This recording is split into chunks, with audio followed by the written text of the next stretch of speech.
Hello guys, ayan, our entry number 8, si Miss Abby Paler ng PSIS.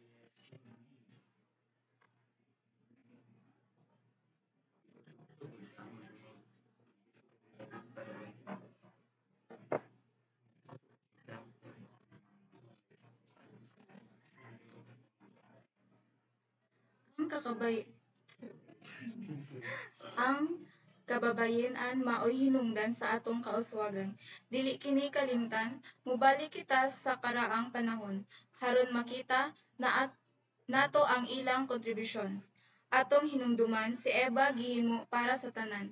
Siya nakahimo sa unang kalapasan nga napili ni Adan. Kining hitabuha angay nga pasalamatan tungod kay naabri ang atong salabutan apan kini dili angay nga kalimtan kay ang Ginoo naguol sa katawhan. Apan ang Ginoo maluoy maluluyon.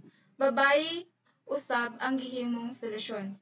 Sa salang panulundon si Maria ang solusyon. Ug karon sa atong panahon, ang mga babayi atong mahalon. Sila nagpadako sa mga batan-on nga mahimong malampuson. Presidente, negosyante, ahente, duna kitay makita nga babayi. Ang atong nasod siguradong moabante kung dunay mga babayeng mga trabahante.